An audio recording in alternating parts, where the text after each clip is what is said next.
കോട്ടയത്തെ ആകാശപാത നടപ്പാക്കണമെന്നാവശ്യപ്പെട്ട് വഴിയടച്ച് UDFിന്റെ പ്രതിഷേധം. നഗരസഭയിലേക്കും MC റോഡിലേക്കുമുള്ള വഴികൾ പൂർണ്ണമായും അടച്ചു.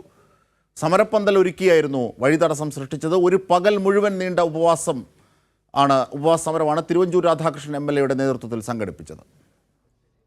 ജനജീവിതത്തിന് ഭീഷണിയായ കോട്ടയത്തെ ആകാശപാത യാഥാർത്ഥ്യമാക്കണമെന്നാവശ്യപ്പെട്ടാണ് ജനങ്ങളുടെ സഞ്ചാര സ്വാതന്ത്ര്യം തടസ്സപ്പെടുത്തി UDF സമരം സംഘടിപ്പിച്ചത്. ആകാശപാതയ്ക്ക് കീഴിലായിരുന്നു സമരപ്പന്തൽ ഒരുക്കിയത്. ഇതുമൂലം നഗരസഭയിലേക്ക് വാഹനങ്ങൾക്ക് കടന്നുപോകാൻ കഴിയാത്ത വിധം വഴി പൂർണ്ണമായും അടച്ചു. MC റോഡിലെ ആളുകൾക്ക് ഇരുവശങ്ങളിലേക്കും സഞ്ചരിക്കാൻ കഴിയാതെയായി. പണിതിട്ട് ഇതിപ്പോൾ എത്ര കാലമായി? ഇത് തുരുമ്പായി തുടങ്ങി. ഇനിയിപ്പോൾ ഇത് എന്ത് ചെയ്യാനാണ്? അത് ഇനി മാറ്റുകയെന്നല്ല, വേറെ ഒന്നുമില്ല. അല്ല, ഇനി ഇതിൻ്റെ പുറത്തോട്ട് ഇനിയും വെക്കേണ്ട കാര്യമൊന്നുമില്ല. അത് തന്നെയല്ല, അതിൻ്റെ അങ്ങേറ്റത്തെ കാലൊക്കെ വേറെ സെപ്പറേറ്റ് ആയിട്ട് പിടിപ്പിച്ചാണ്.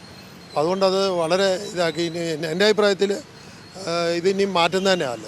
തിരുവഞ്ചൂർ രാധാകൃഷ്ണൻ MLAയുടെ നേതൃത്വത്തിൽ ഏകദിന ഉപവാസം രമേശ് ചെന്നിത്തലയാണ് ഉദ്ഘാടനം ചെയ്തത്. വേണ്ടത്ര കൂടിയാലോചനകളില്ലാതെ നടപ്പാക്കിയ ആകാശപാത പദ്ധതി കോട്ടയത്തെ ദുരന്ത സ്മാരകമായി മാറിയിട്ട് വർഷങ്ങളായി.